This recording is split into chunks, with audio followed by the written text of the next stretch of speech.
तर हा भोंदूबाबा खराचा खगोलशास्त्राचा अभ्यास होता। खगोलशास्त्राच्या अभ्यासामुळे माझ्यासारख्या अनेकांसोबत त्याची ओळख होती, अशी प्रतिक्रिया दीपक केसरकरांनी दिली आहे। तर सरकारमध्ये असल्यापासून केसरकरांना भोंदू गोष्टींचा नाद लागलाय, अशी टीका यावर विनायक राऊतांनी केली आहे। खरं म्हणजे दीपक केसरकर यांचीच एसआयटी चौकशी करण्याची आवश्यकता आहे असं म्हटलं जातं की एकनाथ शिंदे यांना कॅप्टन खरातांचा रस्ता दीपकभाई केसरकरने दाखवला आणि गुवाहाटीचा रस्ता सुद्धा खरातांनी ह्या सर्व मंडळींना दाखवला। वाटेत सिन्नरमध्ये हे ईशानेश्वर मंदिर असल्यामुळे कधीतरी तिथं जाणं निश्चितपणे होत होतं। आणि दुसरी गोष्ट अशी आहे की कॅप्टन खरात यांचा ॲस्ट्रॉनॉमीमध्ये चांगला अभ्यास असल्यामुळे माझ्यासारख्या अनेक लोकांची त्यांची ओळख आहे। डिपार्टमेंटचा किंवा व्यक्तिगत संबंध त्यांच्याशी नेऊन जोडणं हे अत्यंत चुकीचं आहे। केसरकरांवरती कोणी विश्वास ठेवू नका।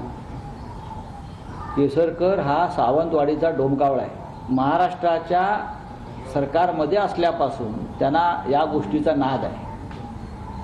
ते अनेक जंगलामध्ये जाऊन विधी करतात असे त्यांचे सहकारी सांगतात। हे एवढं निश्चित आहे दीपक खरात बरोबर अनेकांचे फोटो मी कालही बोललो। म्हणून आता पोलीस चौकशी करेल आणि जो कोणी त्याच्यामध्ये सीडीआर काढा ना, सगळ्यांचा सीडीआर तपासा। त्या दीपक खरातकडे सीडीआर व्हिडिओ काय असतील ना ते तपासा, त्याच्याकडे असलेले ते काही व्हिडिओज आहे ते तपासा आणि त्याच्या जो कोणी आरोपी असेल त्याला फासावर लटकवा ना, आमचं काही म्हणणं नाही। परंतु एखाद्याला टार्गेट करून जर तुम्ही ह्याला दिशा बदलायचा प्रयत्न करत असाल आणि मुख्य आरोपी जर त्याला वाचवायचा तुम्ही जर प्रयत्न करत असाल तर